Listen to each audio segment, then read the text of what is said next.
Broadcasting from the business capital of the world, this is the Podcast Business News Network. And welcome back, everybody. Something real important that we need to talk about today, and it has been an ongoing challenge in our culture affecting the younger generation. And I'm talking, anywhere between 6th and 7th grade to 12th grade. Could possibly even be younger than that. The awareness of what's happening with drugs and alcohol. And it's affecting a younger and younger crowd all the time. This gentleman has dedicated his life from law enforcement to now opening up the eyes of educators and the public to what a major situation this is in our country. And we're going to talk more with him today. Joseph Kress, our Professional of the Year, joins us once again. Joseph, welcome back. How you doing today? I'm doing exceptionally well, and Merry Christmas to you, Steve. Thank you so much for having me. Oh, great to have you back here. Merry Christmas to you and your family. And you are specifically an educational consultant at your firm, Kress and Associates, and you have designed a drug and alcohol awareness program, getting into schools, starting with your home base in Pennsylvania, Western Penn, and then moving it around the country. You talked last time we got together, staggering numbers, staggering situation, the picture you painted. And we don't want to be negative, but it's the reality of what's going on in our culture with teenagers now and middle school as well. Why is there, the first word comes to mind is pushback from school administrators to teach students what's going on. What is going on there that they don't embrace this situation and make it more aware to a younger generation? I honestly don't know why there's pushback. I do know the DARE program seemed to do a lot of damage to educators wanting to get involved in teaching kids about drug and alcohol addiction. The DARE program was at first light, it was a great idea conceptually, but the way it was designed, it was put together by businessmen that really didn't have any expertise in the field of drugs and alcohol. And Columbia University jumped on board, and that was their their backer. And quite honestly, you can't sit in a professor's office and claim to be a, quote, expert in the field of drugs until you've gone to see some of the things that I've seen and go to the places that I've gone. Quite honestly, I've been in law enforcement. I was in law enforcement for 26 years. I got shot by a drug dealer. My brother was murdered by two people that were drug users 10 days after he was married while he was on his honeymoon. I became a police officer to try and help kids make the good choice of staying away from drugs and alcohol because it sneaks up on them and they don't realize once you become addicted, it's too late and you're in a bad situation. I want to go back in the journey here and talk about the DARE program. Now, you said that it in some ways it did more harm than good. It's been around for decades. Let's re-educate everybody. What is or was the DARE program, and how did it work to our benefit or not? Well, the DARE program, like I said, was started by some businessmen that didn't have any expertise in the field of drugs. And what they did is they had police officers in cities that were the, quote, DARE officers. And those were the people who would go to schools and they would pull up a little baggie of cocaine. They would show kids what marijuana looked like.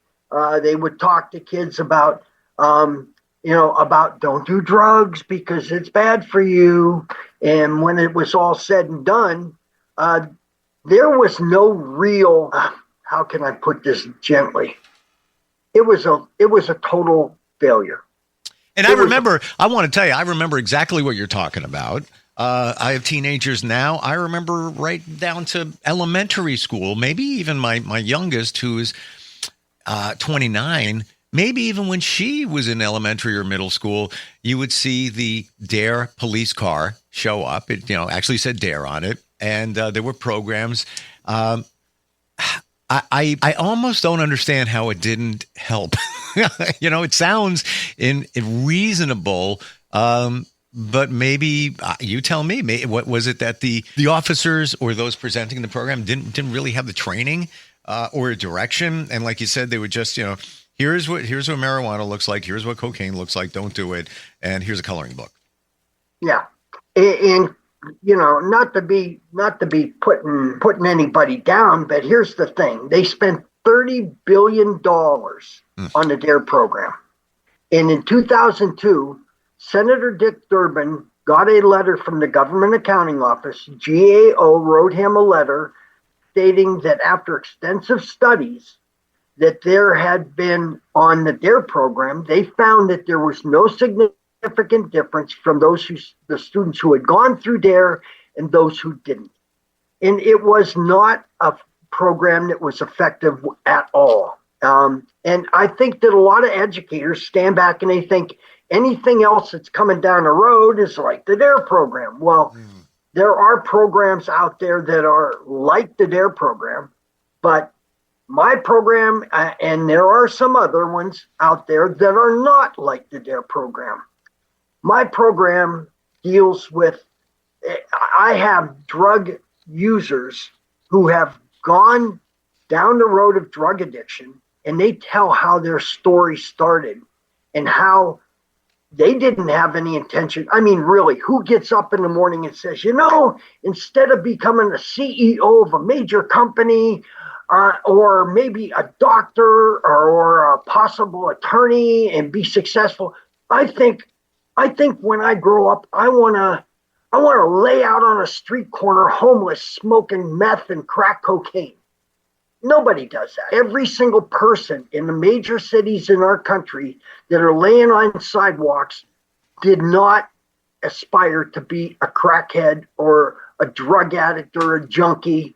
They decided, because they weren't educated about the facts of drug and alcohol addiction, they were like everybody else, and it starts with one beer. In sixth grade, when Johnny Jones's dad is out of town for a couple of weeks and he sneaks a 6-pack of beer and he gets in touch with his best friend. Hey, I got a 6-pack of beer. Let's have a couple beers. And they enjoy having that little buzz on. And next thing you know, it becomes more frequent. And next thing you know, they start going to a couple other houses. The friends are having a little minor party. And all of a sudden, some kid that's there pulls out some marijuana and they start smoking a joint. Well, now their life is going down a path that they didn't anticipate. And their ability to say no because they have a little buzz on drinking alcohol, it changes the whole perplexion of everything that they think that is the right thing to do. And I know I have several people who had gone through that exact scenario in life, and they ended up addicted. Well, I developed a program, and 3 of the people that are on an hour-long video were drug users. One was a former drug dealer, and another police officer, and myself. And on their interviews, the one young lady, she was actually one of the most gifted people you could ever meet. She earned a lead part in every single play that she was ever in. She won Miss Teen Erie when she was 13 years old because she could sing like unbelievable. And she actually earned a full ride scholarship to Point Park University for the Arts in Pittsburgh. Well, after one semester of going down there, and instead of doing her schoolwork and practicing and doing the things that she should be doing, she was going to raves, stopped going to her classes. Second semester of school, they threw her out of school. And that's how her life changed dramatically, because she ended up becoming a drug addicted person, would shoot heroin, she would do acid, she would take ecstasy pills. she was taking anything she could to get high. And it broke my heart because April 23rd of 2022, the police found her on a sidewalk in Columbus, Ohio, by herself, and she died of a drug overdose. And that's commonplace. Well, I should put it in proper perspective. Every single day in America, a minimum of 300 people die of drug overdose every single day. Wow. Wow. And that's all different ages. Oh, absolutely. From 16 years old to 40 years old, the number one cause of death in the United States is drug overdose in that age group. In your opinion, how often is it where somebody who's a teenager ingests or takes something and it wasn't what they thought it was? You know, for example, I thought it was just a vape, or Jimmy thought it was just a vape. Now he's not here anymore. I would say now, in the last 5 years, all of that picture has changed dramatically with the introduction of fentanyl, which is an opioid that is coming from China. It's being brought over to Mexico. The Mexican cartels are putting fentanyl in everything you can think of.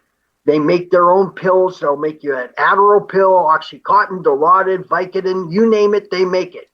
They even have started taking fentanyl, liquefying it, and soaking marijuana in it. Most kids have no clue how powerful fentanyl is. Fentanyl is 100 times more powerful than morphine, and it's 50 times more powerful than heroin. And the amazing thing is, if the drug cartels that are getting this fentanyl, if they're getting carfentanil is 10,000 times more potent than morphine, 10,000 times more powerful than morphine. Morphine is the drug that all of our military in the World War II and all of this stuff, and over in the Gulf Wars, if you get shot and you're in exceptional pain, you can get a shot of morphine that drops that pain threshold so it's not so intense. It's a very powerful painkiller. Well, unfortunately, people that stand back and they're involved in the drug industry, they know that carfentanil, it's a synthetic opioid, is 10,000 times more potent than morphine. 10,000 times. It's 100 times more potent than fentanyl, and fentanyl is 50 times more powerful than heroin. Even on the THC level, you hear all the time people saying, wow, today's weed, it's not like it was back in the day. Today's weed is not the weed of the 1960s. No. Yeah. And, talk about that date, 1960. That was the time when they were starting this, quote, war on drugs. Well, we've been in that battle for the last 60 years, and it's worse now than it ever has been in our entire time in our nation. 60 years. And we are losing like you can't imagine. Well, like I said, we average at least 300 people every day in this country die of drug overdose. And this carfentanil and fentanyl is so potent. If you have 3 little granules of sugar in your hand, and it's not sugar, it's fentanyl, and you consume it, you are dead. It's that powerful. Unreal. Carfentanil is 100 times more powerful than that. So, it's really gotten to be bad, and our kids don't have a clue. Nope. They have no. So our educators and a lot of our elected officials, they've got to put themselves looking in a mirror and ask themselves, are they doing any justice to these kids today by not teaching them, not having some expert tell them and show them how drugs are going to destroy their life? I give some credit to the school district in my area for hiring I believe the title is substance abuse counselor. So, it's on his radar. He knows a lot of what's happening. And he came from that area, working in a substance abuse center for all different ages, but specifically teenagers. But he's the education, as you're suggesting, I don't see it being there. All right, fourth period, we're going to have an assembly, and they just share some information. I don't believe it's compelling as we're talking about now. And the DARE program, is that done, or does that still exist? Well, that letter in 2002, that made it so that schools are forbidden to have anything to do with the DARE program. Wow. They are not permitted to purchase the DARE program and run it in any way, shape, or form. And here's the other thing, you said that in your area that your school district is doing some proactive things, and God bless them. I'm glad that they are. Mm-hmm. In my school district, I have 3 properties in the city of Erie that I pay school taxes on. Well, it just so happens that I went and showed the superintendent of schools my drug program, and it fell on deaf ears. Mm. And, we don't really need your program. We've got it all under control. And 1 week later, a 14-year-old boy at Erie High School, and you can look it up on the internet, a 14-year-old boy is apprehended with $3,100 in one pocket, and in his other pocket was a baggie filled with, fentanyl pills. Now, I know that I'm not the smartest guy in town, but one could probably surmise that those $3,100 came from what he was selling from the other pocket. 100%. Yeah. And side note, I'm about 50 miles outside of New York City in a suburb.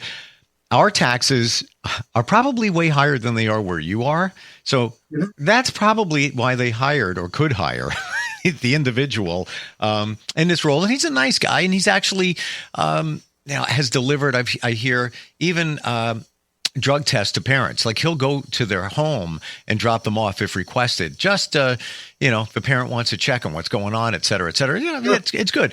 But, it's they have the money in the district. But then again, what's important? Whether your taxes are high or low or whatever they are, what's important is it I don't know what they call home economics now, but it's got a fancy title. Is that a more important than drug education, proper drug education in schools, high school? I don't think so. Well, I think it's important to point out that you can teach a kid math, science, reading, trigonometry, calculus. You can teach him all of those things. But if he starts down the road of partying with his friends, and next thing you know, he's at a beer party and somebody hands him a little tab of LSD, now he's in a situation where he's not going to be able to control his actions, his body, and what is going on. Right. He's going to hallucinate, and he's going to do. There's also the ecstasy pill, which is very popular. In ecstasy, it's interesting because ecstasy makes you sweat profusely. Your body temperature goes up to 103, 104 degrees, and you sweat profusely. Ugh. And you just have this euphoric effect. But if that ecstasy is not made by a rocket scientist, and if they get that recipe wrong, and I have an article that just horrified me. A young lady went to a wedding, and there she met some guy. And next thing you know, they're drinking and partying at the wedding and having a good time. And they hung out later after the wedding, and they ended up at a hotel. And he handed her one little pill that he told her was an ecstasy pill. Well, the moron that made that pill was not a rocket scientist, and he sure as heck wasn't a pharmacist. He got the recipe wrong. And instead of it being MDMA, it's paramethyloxyamphetamine. He got the recipe wrong. And that young lady took the one pill, and She convulsed so violently, she suffered blunt force trauma to her upper torso and her head.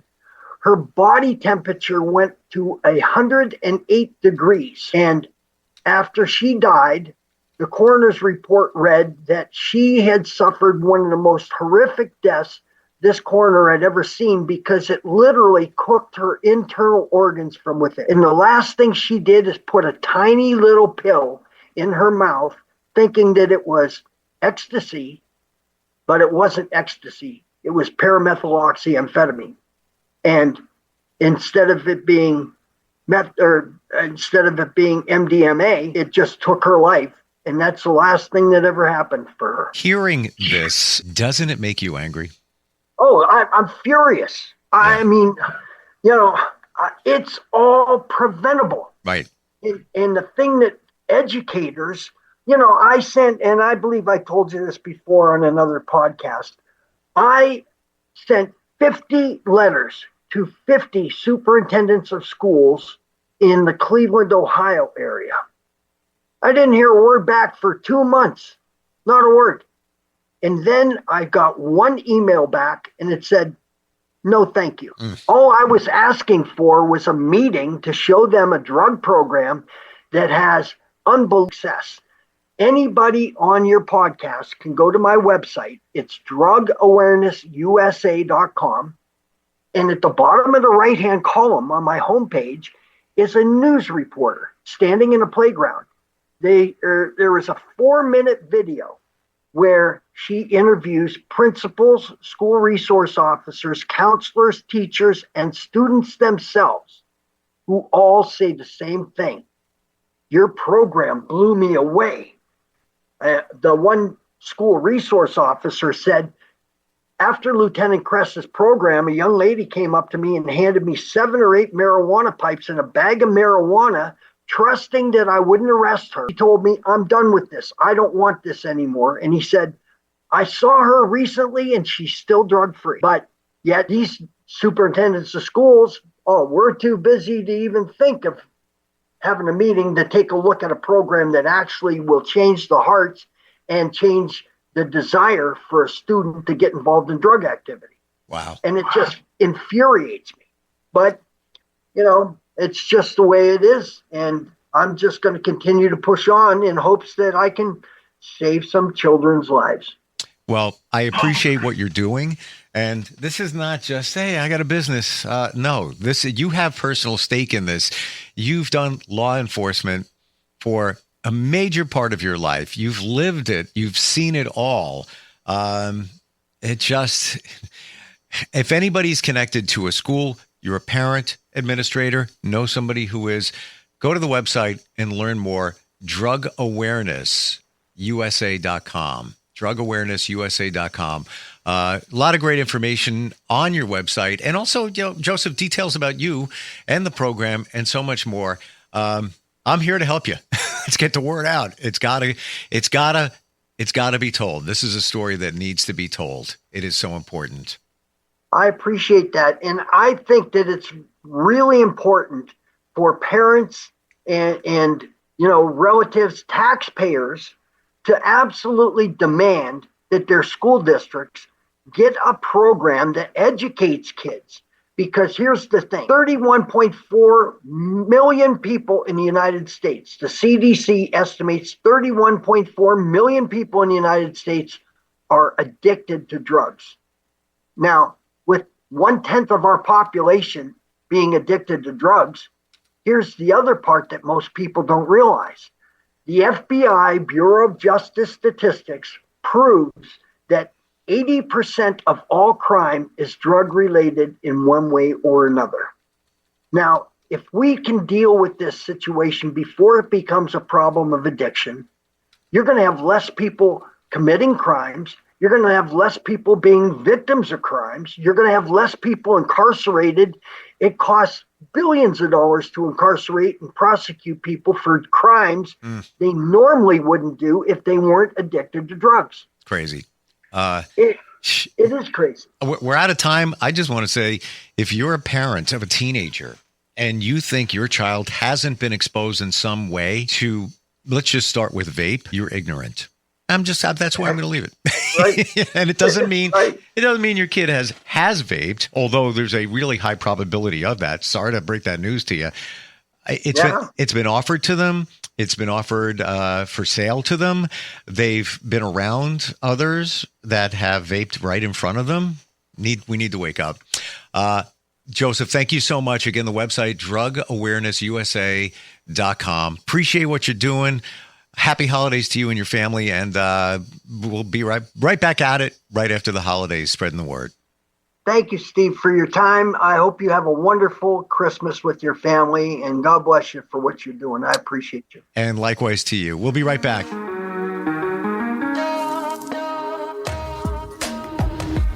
Broadcasting from the business capital of the world, this is the Podcast Business News Network. Adopt US Kids presents Multiple Choice Parenting. Your daughter just had her first breakup. Do you A, put yourself in her shoes? How could he do this to you? And for Sheila, she has split ends. B, console her? Oh, sweetie, this is going to happen a lot. 4, maybe 5 more times before you get married. C, take charge? Got to get this all straightened out. Give a little talking to, man to man, mano a mano. Hey, Steve! Is now a good time? No? Okay, no problem. Bye. Or D, help her find a new boyfriend? I know a great place to meet boys. The internet. Nice, single boys. Never mind.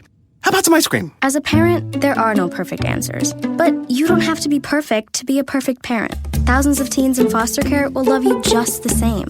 For more information on how you can adopt, visit adoptuskids.org. A public service announcement from the U.S. Department of Health and Human Services, Adopt U.S. Kids, and the Ad Council.